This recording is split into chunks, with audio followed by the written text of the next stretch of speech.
Nada como un libro es un podcast apoyado por el Ministerio de Cultura y financiado por la Unión Europea con los fondos Next Generation EU, conducido por Juan Carlos Saavedra y Daniel Martín. Podemos encontrar diferentes definiciones de dictadura, y pecando incluso de ingenuos podríamos decir que es un régimen político en el cual el poder se concentra en una sola persona o un grupo muy reducido, que toma decisiones sin la participación ni el control del pueblo. En este sistema, los derechos y libertades individuales están restringidos y los que no admiten ese pensamiento único son reprimidos a través de la censura, el uso de la fuerza y la violencia y la manipulación de la información o la mentira. La literatura y el arte se han enfrentado a este tipo de redes maliciosas donde anula la actividad propia del creador y restringe sus ideas. No en vano, una de las acciones propias de cualquier dictadura, independientemente del extremo en donde esté colocada, es empobrecer el lenguaje. Pero no nos olvidemos que también hay autores y artistas que se han convertido en herramientas de la dictadura para imponer y transmitir el pensamiento único. Solo nos queda a nosotros como lectores y como creadores decidir de qué lado nos colocamos. Y mientras podamos hacerlo, significa que estamos en el lado bueno del muro.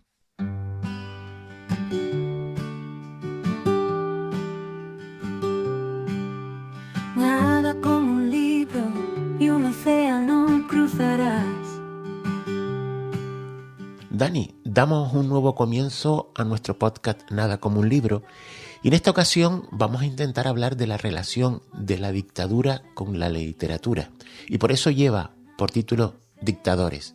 Sabes que normalmente empiezo con alguna broma, alguna cosa curiosa, pero sinceramente, Dani, el tema de hoy no me invita a hacer ese comentario un poquito jocoso. Hola Juan Carlos, pues sí, tienes toda la razón, porque además si banalizamos este tipo de asuntos, después perdemos la perspectiva y perdemos aquellos elementos de análisis necesarios para poder saber qué es lo que está ocurriendo a nuestro alrededor y poder tomar aquellas opciones que creamos más oportuno. Bueno, pero seguro que nos trae una entrevista interesantísima. Bueno, yo lo sé ya, pero cuéntanos a quién vas a entrevistar hoy. Entrevisté a Nadia Jiménez, hija del poeta canario Juan Jiménez.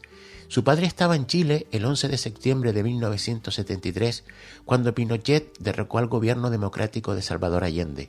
En su libro, el poeta cayendo a Pinochet cuenta la experiencia vital de su padre.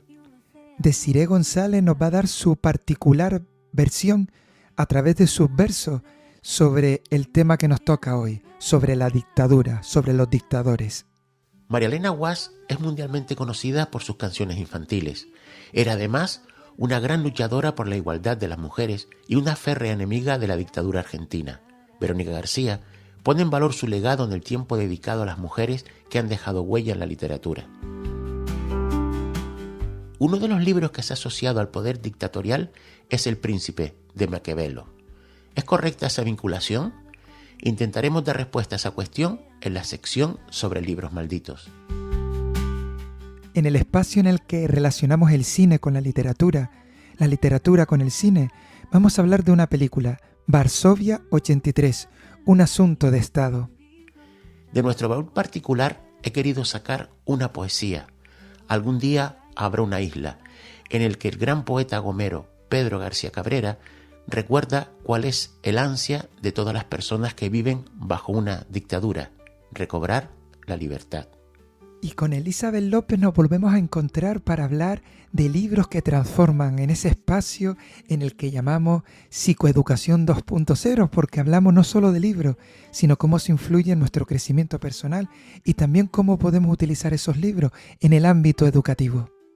El 20 de noviembre de 1975 murió Francisco Franco. A lo largo de su dictadura se estableció una gran censura en la literatura. Tras su muerte, poco a poco se recuperó la libertad de prensa y de pensamiento. Por eso recordamos ese día en nuestras efemérides literarias. Todos saben que la literatura infantil y juvenil es un espacio, un universo rico en historias, en personajes y en ilustraciones. Pero ¿es posible que ese mundo aparentemente inocente esté impregnado de ideología? La respuesta es que sí, y es un tema que genera debate. todo cambia y cambiará. Y como siempre, Juan Carlos, vamos a acabar este episodio número 49, titulado Dictadores, con un poema, con una poesía de Elvira Hernández. Lo vamos a hacer en la voz de Iluminada Romero, un poema titulado Hazañas de la Memoria. No cruzarás. Y comenzamos no sin antes recordarle que visiten nuestra página web www.nadacomounlibro.com. Ahí van a poder escuchar y encontrar no solo los podcasts anteriores, sino más información sobre cada una de las secciones que encontrarás en este episodio.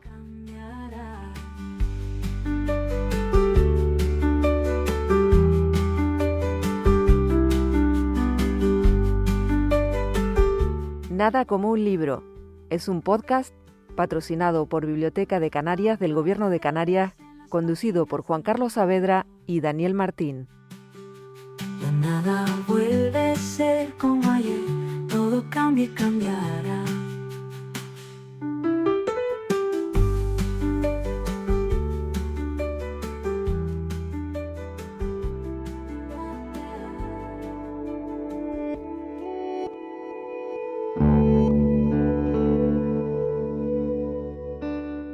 Hambre insaciable de poder, pueblo en el abismo, narcisistas despiadados secuestran libertad, distorsionan la realidad, exigen patriotismo, antisociales gélidos carecen de piedad.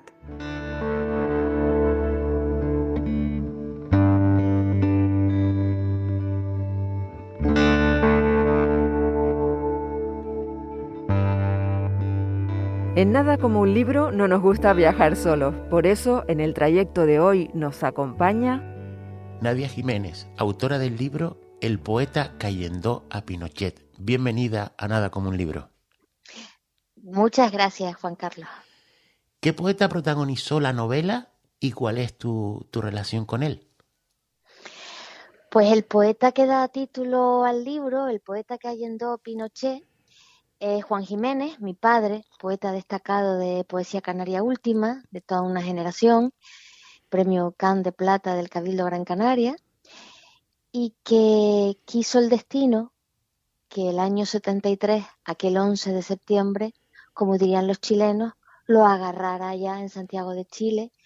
Él ya había estado en un par de ocasiones antes en Chile, en el año 72, porque era un hombre de izquierdas, era un hombre que se había trasladado hasta allá para vivir el sueño de Allende, lo que se conoció como la vía chilena al socialismo, que fue por las urnas, muy distinto al caso cubano. Y puesto que Juan Carlos de la poesía no se vive, mi padre, además de poeta, era empleado de la Compañía de Bandera Iberia. Ajá. Y por eso lo que hacía era que aprovechaba sus periodos de vacaciones para irse al Cono Sur, a Chile, Argentina, Uruguay. Y en Chile tenía varios compañeros, recorrió bastante territorio del país, no solamente de Santiago de Chile. En viajes anteriores se había ido hasta Santa María de Iquique, a las minas de Antofagasta, a la Salitrera. Allí pues tenía aquellos encuentros, aquellas reuniones, aquellos mítines con los compañeros sindicados, periodistas. Asistió a aquel encuentro multitudinario en el Estadio Nacional de Chile al que se dirigió Allende a todo el pueblo de Chile en el año 71. En definitiva, él fue a vivir el sueño de Allende como otros tantos que creían en esos ideales, en la lucha por las libertades, la justicia, y era además realmente algo que parecía inalcanzable, y que el país con democracia más antigua de Latinoamérica, que era Chile, con 150 años de democracia a su espalda, pues haberlo logrado, que se estuviera hablando en términos marxistas, pero por las urnas, parecía algo tan increíble que muchos fueron los hombres de izquierdas comprometidos como mi padre, que si tuvieron la ocasión marcharon para allá a vivirlo. Querían conocer de primera mano esa experiencia, ¿no?, de la llegada al poder. Correcto, compartían, ¿no? Y realmente compartían todas aquellas vicisitudes, porque recordemos que en realidad no fue fácil para Allende. Allende no tenía mayoría en en su sede parlamentaria que teníamos en su congreso, ahí en el Palacio de la Moneda. Era una agrupación de partidos y precisamente por no tener la mayoría suficiente para gestionar todas aquellas reformas que él había anunciado, digamos que fue un poco la rendija por la que se colaron las injerencias externas del norte, mucho más al norte, con la participación que luego se demostró tras la desclasificación de los papeles del Pentágono, del gobierno norteamericano directamente, de Nixon, de Kissinger.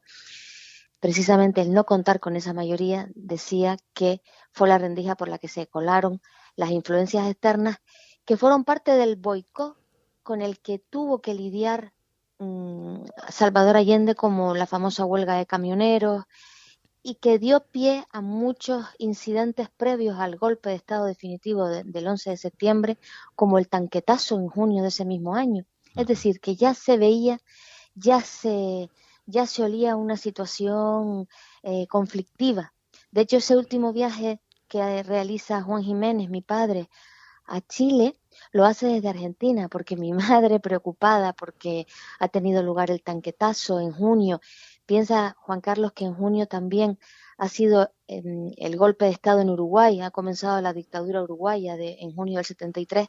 Mi madre le hace prometer que no regrese a Chile. Y mi padre lo cumple, realmente lo cumple. Él va a Argentina y de Argentina cruza a Chile. El sueño que fue tu padre a vivir se truncó el 11 de septiembre de 1973, un sueño de muchísima gente cuando llega al poder la dictadura fascista de Augusto Pinochet.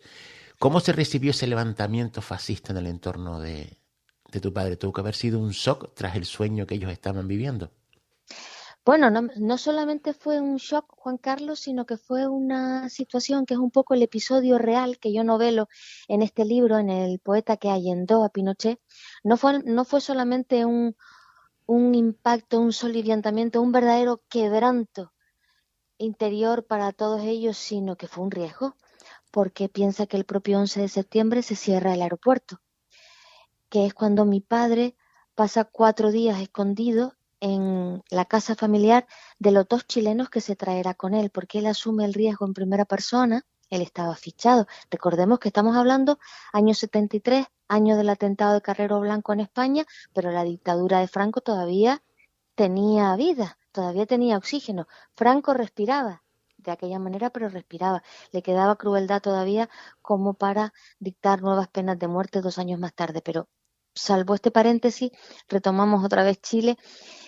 Mi padre tiene que permanecer escondido hasta que se reabre el aeropuerto y no inmediatamente se restablecen los vuelos internacionales, de manera que es una situación de auténtico riesgo y la salida por el aeropuerto de Santiago de Chile se convierte en todo un desafío. Más allá de la aventura, se convierte en un desafío peligroso porque estaba tomado por los militares. Ventaja que se encuentra en el camino, y sin ánimo de hacer spoiler para que la gente se lea el libro, se da una situación. Vamos a ver, Chile es un país grande de arriba abajo hasta la zona más austral y son muchos los muchachos chilenos conocidos con el nombre de conscriptos, que son los jóvenes reclutas, los que sencillamente, a lo mejor Juan Carlos, también escuchaban a Víctor Jara en el cuarto en casa de sus padres, pero les toca hacer el servicio militar, lo que sería la instrucción militar, y se ven con un golpe de Estado a cuestas, se ven que tienen que cumplir unas órdenes que no entienden. Entonces, digamos que están pues los más lanzados, los que más se entregan a la pasión por el fusil, la orden y el levantamiento, y están los desconcertados, que algunos mueren ellos por no querer cumplir una orden. Y lo dejo ahí porque tuvo la suerte que en el aeropuerto pues había de toda clase de conscriptos. Pero sí, fue un shock, Juan Carlos, porque era una aventura truncada, era un sueño que a él ya lo había llevado varios viajes a Chile, a todo ese cono sur. Él volvía con la maleta, él regalaba todo lo que llevaba en la maleta y volvía con la maleta llena de libros que aquí no se conseguían, que eran libros prohibidos de España, con vinilos, los vinilos de Víctor Jara, de Violeta Parra, Inti Illimani, Quilapayún, y esos discos y libros corrían de mano en mano en aquellas tertulias clandestinas que se montaban en el pequeño saloncito de mi casa, hasta las tantas de la madrugada, y que yo, aunque era una niña pequeña, pues me percataba de que ahí algo sucedía bajo aquella nube de cigarrillos. Supongo que, bueno, ya conocías tú la experiencia vital de tu padre, de esos chilenos que él trajo, pero a lo mejor para escribir el libro pues habría que documentarse a lo mejor con estos datos que tú estás comentando de lo que sería ese golpe de Estado. Y con esa documentación que obtienes de tu padre y también de ese análisis histórico, Nunca ¿qué dejó la siente? lucha, perdona Juan No, no, Carlos, que pero él nunca dejó la lucha. lo que te quería comentar es qué siente cuando escuchas gente defendiendo a Pinochet y a Franco, cuando tú tienes esa experiencia personal de tu padre y lo que te has documentado de lo que fue esa dictadura para escribir el libro. Pues mira, me resulta terrible, pero son precisamente esos momentos los que más te motivan, Juan Carlos, para escribir un libro como este. Cuando el año pasado fallece mi madre repentinamente y coincide con el 50 aniversario de mi padre, había fallecido ya 4 años antes, y tiene lugar el 50 aniversario de la muerte de Allende y el golpe de Estado pinochetista, yo hago un primer artículo en el que someramente cuento la vivencia de mi padre en Chile y constato que hay amistades, incluso del círculo más directo de él, de intelectuales, que desconocían que la vivencia había sido tan intensa. ¿Por qué te recalco esto? Porque episodios como ese en que la gente tiende a reescribir la historia, a blanquear a los dictadores, que en el propio Chile haya una mitad de población que no tenga claro si Pinochet fue malo o bueno, y que haya un par de generaciones que no sepa quién fue Pinochet, te empuja a libros como este, a tirar del hilo de la memoria y a rescatar historias que de otro modo se perderían, que fue lo que yo constaté con ese primer artículo. Había amigos de él que sabía que había estado en Chile, pero había otros que no.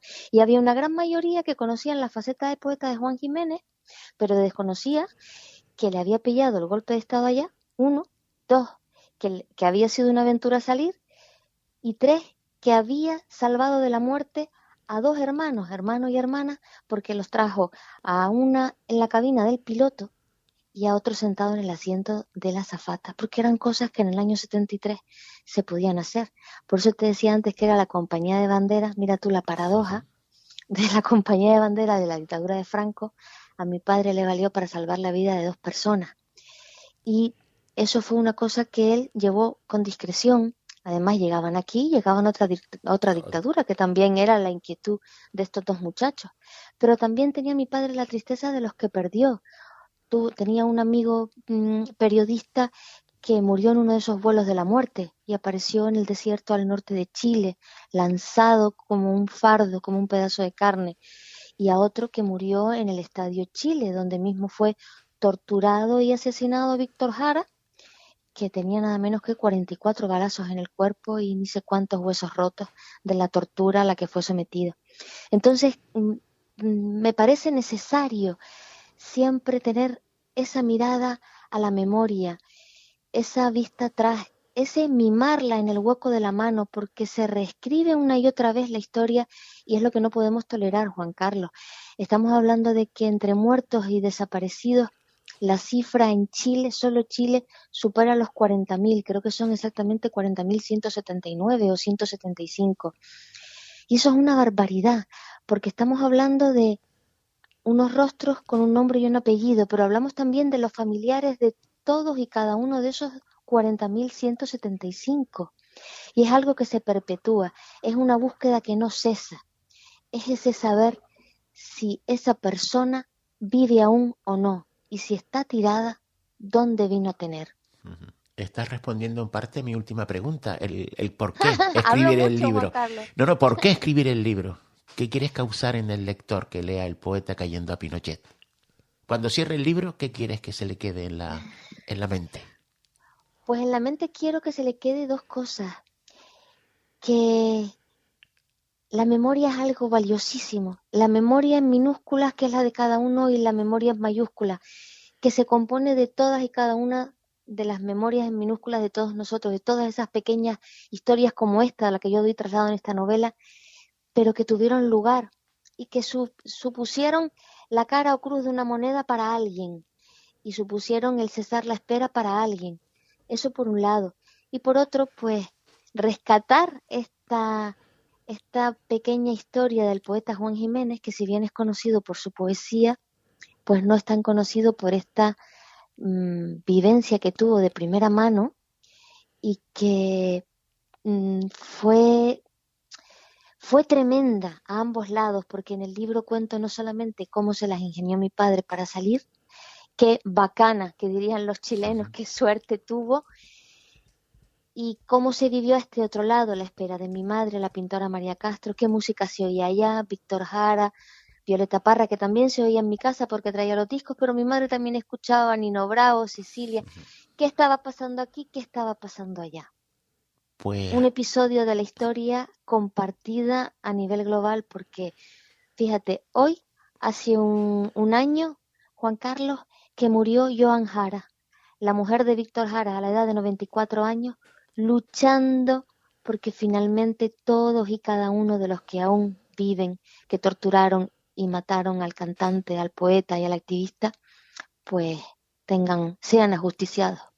Pues a mí solo me queda darte las gracias, Nadia, por haber compartido este tiempo con nosotros e invitar a los que nos han escuchado a leer El poeta cayendo a Pinochet, de Editorial Mercurio, porque creo que lo que nos has contado a muchos le ha dado ganas ya de leerlo. Y entre ellos estoy yo. Muchísimas gracias, Nadia. Pues muchísimas gracias. Solamente si tengo tiempo para hacer un apunte, Juan Carlos, ¿puede ser? Sí. Decirle que la edición de Mercurio, cuidadísima, incluye un código QR en la solapa trasera de la cubierta del libro que permite, al acercarle el móvil, escuchar el último discurso de Salvador Allende antes de morir, cuando Radio Magallanes difundió aquello de viva Chile, viva el pueblo, volverá a caminar el hombre libre por las alamedas y se abrirán, y todo aquello que realmente conmueve y sigue tan al orden del día hoy.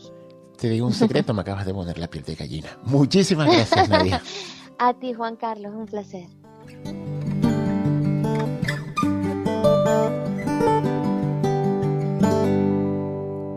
En Nada como un libro seguimos las huellas de las mujeres en la literatura.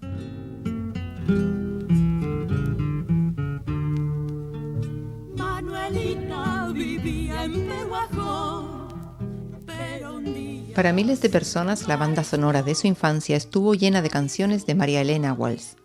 Entre ellas podemos encontrar La Tortuga Manolita, El Reino del Revés o El Show del Perro Salchicha. Sin embargo, la huella dejada por María Elena Walsh en la literatura y en la lucha por los derechos sociales va más allá de sus canciones infantiles. Nacida en Buenos Aires en 1930, fue una escritora precoz. Publicó su primer poemario con solo 16 años. En su juventud, visitó los Estados Unidos y decidió establecerse durante un tiempo en París, donde se dedicó a difundir el folclore argentino, a la vez que escribía versos, canciones infantiles, obras de teatro y guiones. Allí conoció a la que sería su pareja durante más de 30 años, Sara Facio. A la hora de escribir para niños, nunca huyó de compartir en sus canciones o cuentos su ideología y su forma de ver la sociedad. También evitó los estereotipos que se asociaban a los niños y niñas de su época. Poco a poco, se fue convirtiendo en la abanderada del feminismo en Argentina. Su visión sobre la mujer quedó reflejada en numerosos artículos que escribió a lo largo de toda su vida. Ese ideario por los derechos de las mujeres se ha transformado en cientos de frases que se han convertido en lemas del feminismo mundial. Entre ellos podemos destacar: el feminismo es comprender que muchas desgracias femeninas no son ordenadas por Dios ni la naturaleza, sino por los hombres para su comodidad. Es rechazar las imágenes con que la sociedad nos encasilla, prostitutas o diosas, mártires o brujas. Es comprender que todas las revoluciones que trajeron algún progreso parcial no contemplaron los problemas específicos de la mitad de la humanidad. En el año 1976, la dictadura regresa a Argentina y a los presidentes que se van sucediendo censuran sus canciones y empiezan a poner trabas a su actividad cultural. Por ello deciden retirarse de los escenarios por completo. Sus canciones se convirtieron en cánticos contra la dictadura, destacando entre ellas La cigarra, Canción de cuna para un gobernante y Oración a la justicia. Afortunadamente, en 1983 la democracia llegó a Argentina, cambio que le permitió volver a la primera línea cultural de su país. Entre 1985 y 89 formó parte del Consejo para la Consolidación de la Democracia. María Elena Walsh falleció en el año 2011, pero sus canciones siguen introduciendo a los niños en el mundo mágico de la fantasía y sus escritos siguen inspirando a las mujeres a trabajar por su libertad y por la igualdad de derechos con los varones.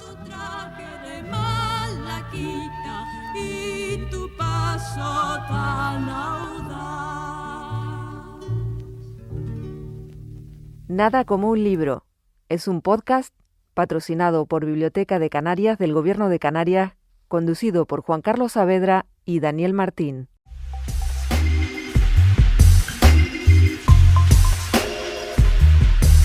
En Nada como un libro, libros malditos, prohibidos, llenos de leyendas y misterio.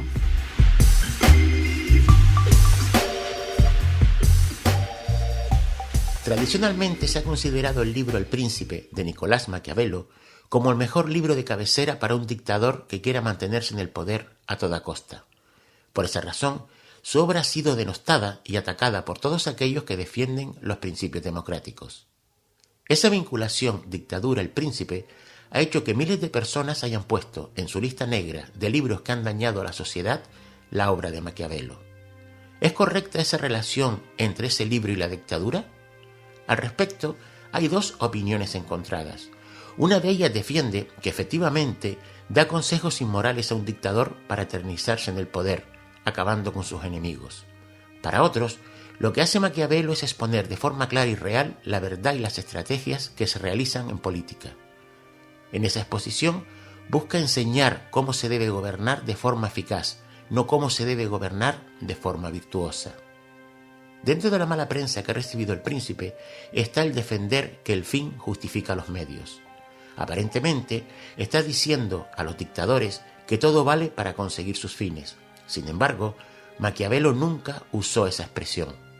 La misma se le atribuye realmente a un teólogo alemán que en el año 1650 señaló: cuando el fin es lícito, también lo son los medios. ¿Es El Príncipe un libro maldito que orienta a los dictadores? ¿Es solo un manual del buen gobierno? Recomiendo su lectura para que ustedes saquen sus propias conclusiones.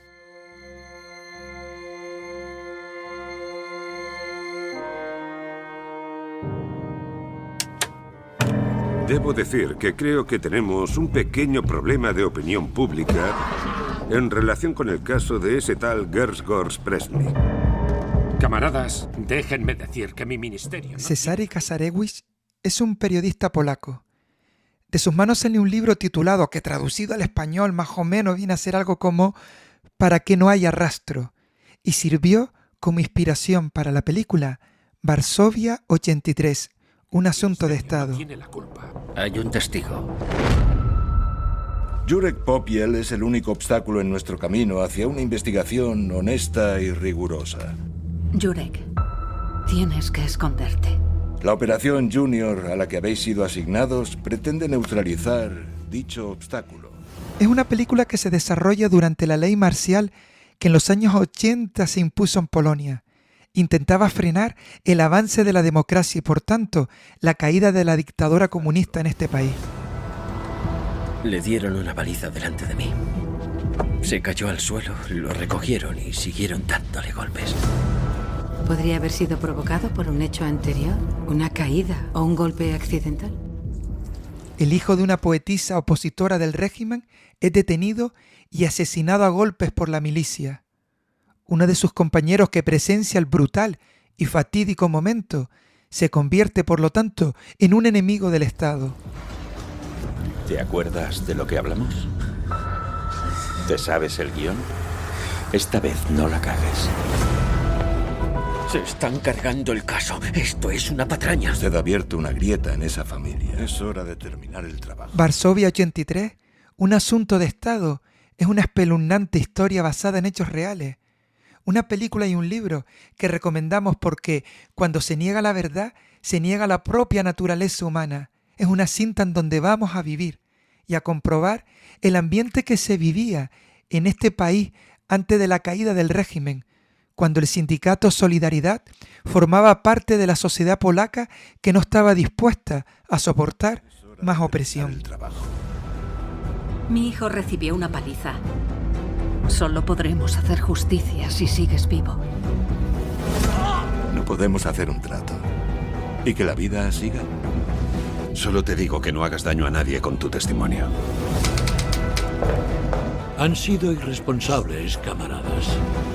Ustedes han creado ese problema. Así que ahora resuélvanlo.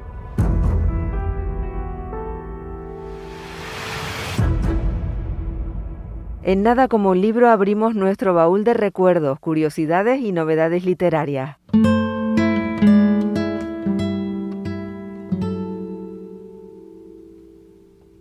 Las dictaduras imponen el silencio a todos aquellos que no piensan como lo hacen los gobernantes. A veces, no basta con ordenar callar a los disidentes, sino que con frecuencia se usa también la violencia física y psicológica para lograr ese silencio.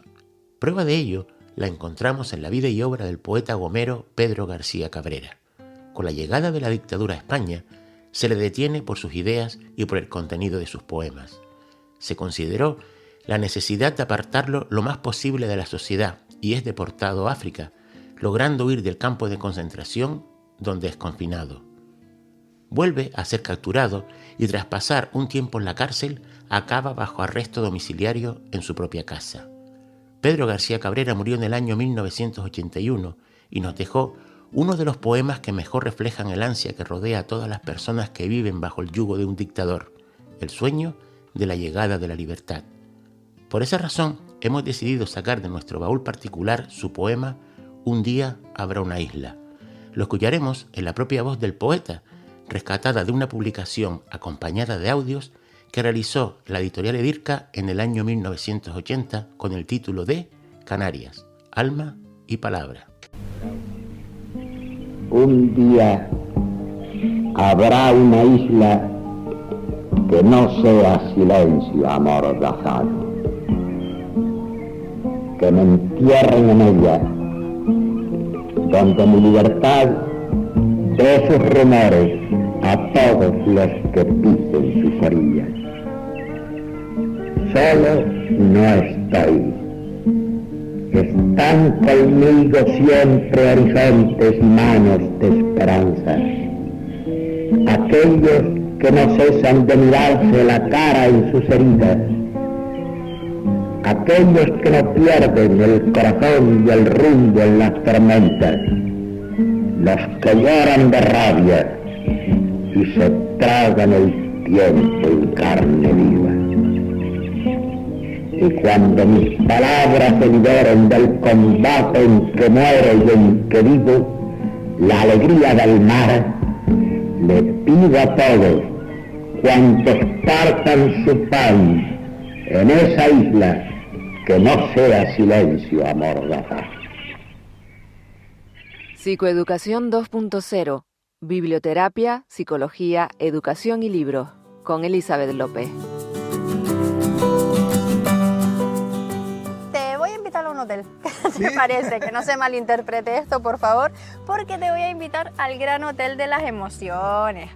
Mira, Dani, este libro me ha encantado porque es un hotel que, como todo hotel, acepta todo tipo de huéspedes, pero estos huéspedes son muy especiales porque son la ira, la tristeza, la alegría, el miedo. Y claro, tú dirás, ¿pero alguien en un hotel quiere tener a miedo? Pues mira, en este sí, en este libro sí, es muy guay porque es una metáfora y realmente lo que nos está enseñando es que nosotros somos un hotel y en nosotros conviven, en cada uno de los cuartitos que tenemos, nuestras emociones, que tenemos tendencia a esas que nos hacen sentir incómodos, reprimirlas, pero este cuento lo que te enseña es, si la ira es muy ruidosa y necesita mucho espacio, le damos la habitación más grande, ¿no? Al final es como aprender a darle su lugar a cada emoción, a transitarla y a saber que tiene su habitación en nuestro cuerpo, en nuestra alma, en nuestra mente, y me parece súper necesario para aprender a aceptar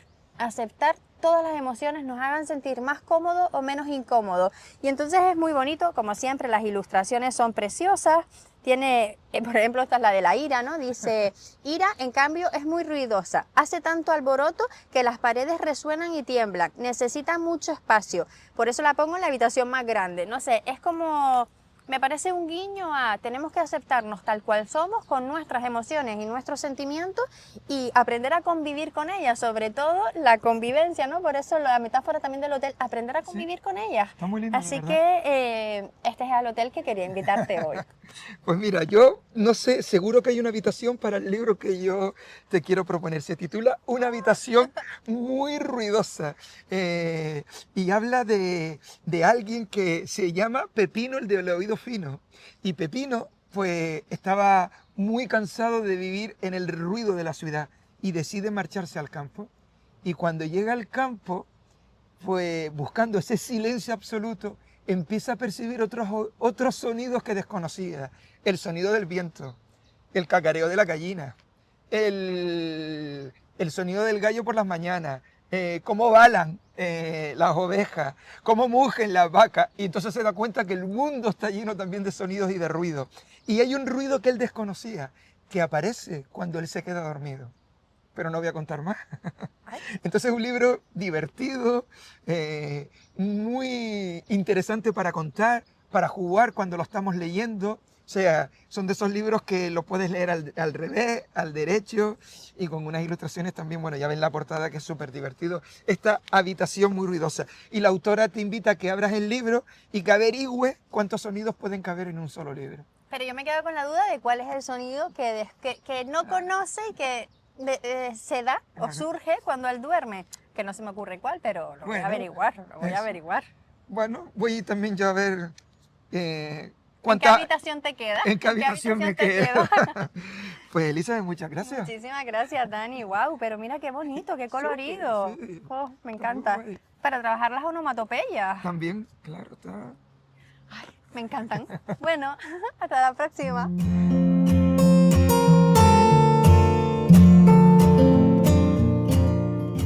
En Nada como un libro, efemérides literarias, momentos para la historia y la literatura.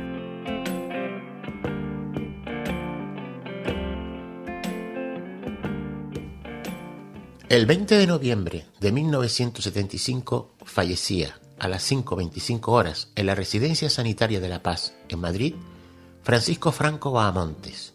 Atrás quedaron casi 40 años de dictadura y de censura literaria que se materializó en la prohibición de la lectura de libros y autores considerados no aptos por el dictador. Un ejemplo de ello lo encontramos en un trabajo realizado por la Universidad de Alicante en referencia al control que ejercía la dictadura sobre la radio, a la cual prohibió cualquier referencia a determinados escritores, contrarios a los principios del movimiento nacional. En concreto, nombra a los siguientes autores: Miguel Hernández, Federico García Lorca, Pablo Neruda, Bertolt Brecht, Nicolás Guillén, Blas de Otero y Rafael Alberti. Estos escritores aparecen relacionados en las órdenes que recibían los encargados de la Radio Nacional, donde se especificaba los temas no radiables, orden que, de no cumplirse, podía acarrear duras consecuencias para los responsables de las emisiones. Uno de los poetas más censurados fue Miguel Hernández, ya que entre 1960 y 1976 se deniega la emisión de 9 de sus poesías, ya fueran recitadas o en adaptaciones musicales. Federico García Lorca fue otro de los autores mal vistos por las autoridades de aquella época.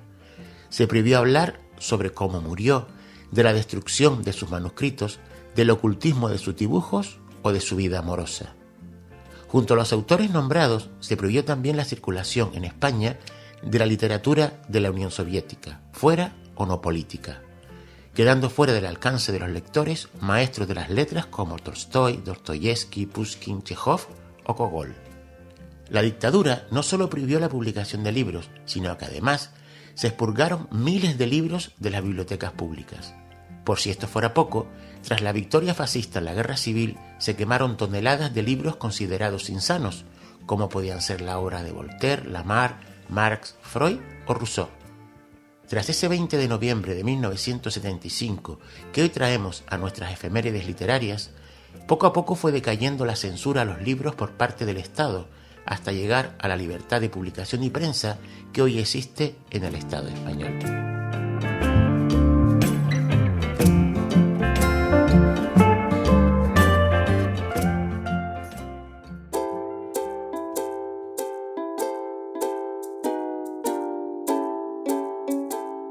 En Nada como un libro viajamos a un lugar llamado San Borondón para hablar de literatura infantil y juvenil, cuentos y relatos para todos los públicos.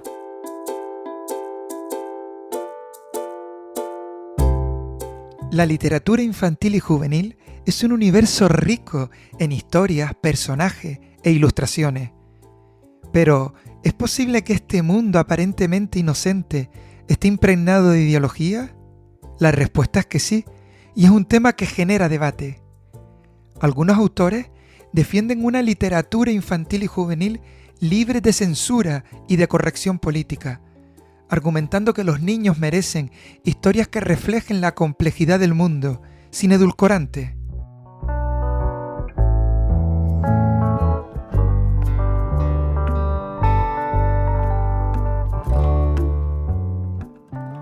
Se critica la tendencia a crear libros políticamente correctos que evitan muchos asuntos difíciles, como la violencia o la desigualdad. Por otro lado, se reconoce la importancia de la literatura infantil y juvenil en la transmisión de valores y la formación del pensamiento crítico.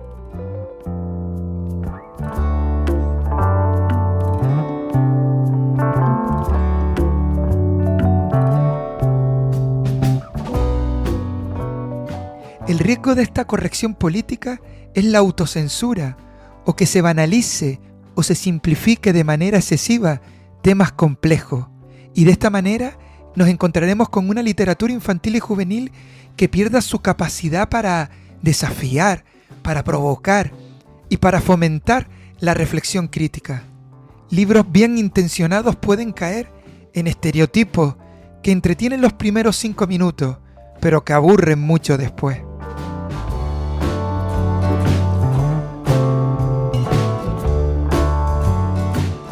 Algunos autores argumentan que la literatura infantil y juvenil, con una agenda política clara, puede coactar la libertad del niño, de la niña, para formar sus propias opiniones. Sugieren que estos deben de ser libres para interpretar las historias sin la presión de una ideología impuesta y presentar diferentes perspectivas y dejar espacio para la interpretación propia del niño, de la niña, para que pueda fomentar su pensamiento crítico.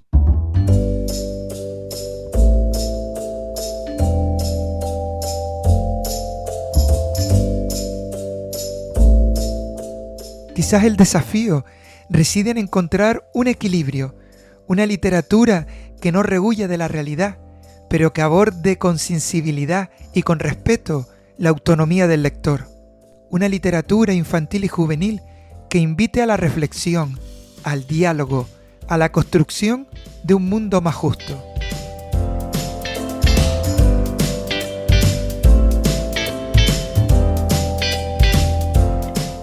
Quizá lo razonable es postularnos en una posición que se priorice la calidad literaria por encima de la ideológica. Se trata de centrarnos en el desarrollo de personajes convincentes, de tramas atractivas y un uso del lenguaje creativo e imaginativo. Pero yo considero que es importante reconocer que la neutralidad absoluta es difícil de alcanzar. La elección de temas, de personajes y la forma en que se representan reflejan los valores y las perspectivas del autor ante los asuntos vitales y sociales. Incluso no podemos olvidarnos que las editoriales tienen sus propias líneas y ponen coto y límite a según qué temas.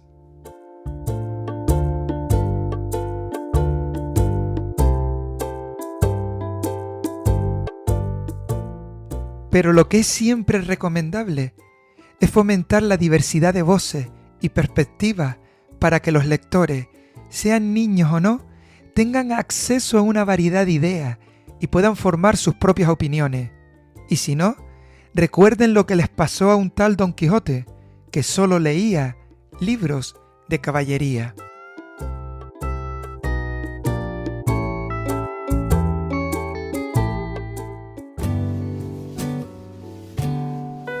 Versos al viento. Poemas hasta el próximo encuentro.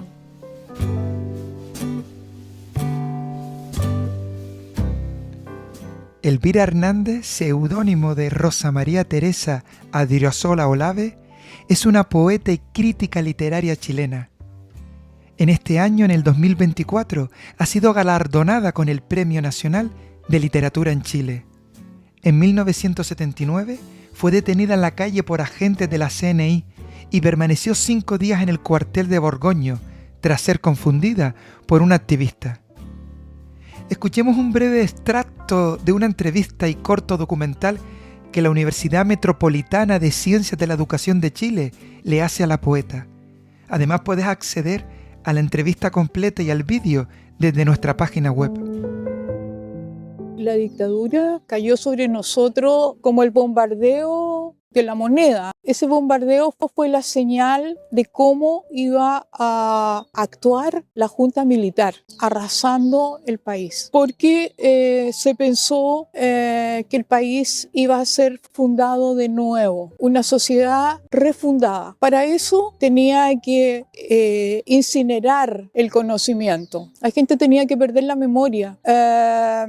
Tener en su casa una biblioteca y el peligro de ser allanado era enfrentarse a cárcel, a tortura. La dictadura fue enemigo del libro. De muchos parques se sacaron los asientos porque la conversación era conspirativo, era peligroso para una dictadura. La conversación es peligrosa.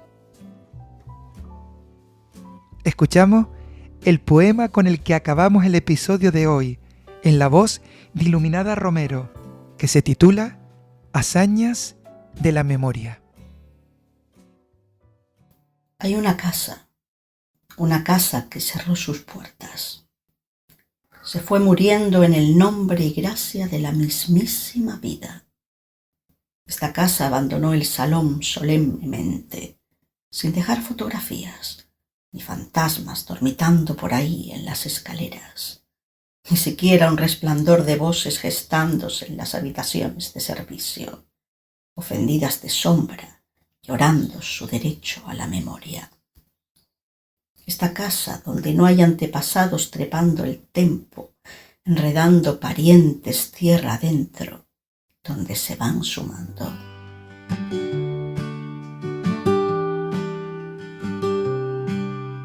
Nada como un libro y un océano cruzarás, un mar de letras, camino hacia la libertad. Nada como un libro es un podcast conducido por Juan Carlos Saavedra y Daniel Martín, apoyado por el Ministerio de Cultura y financiado por la Unión Europea con los fondos Next Generation EU. Cambiará.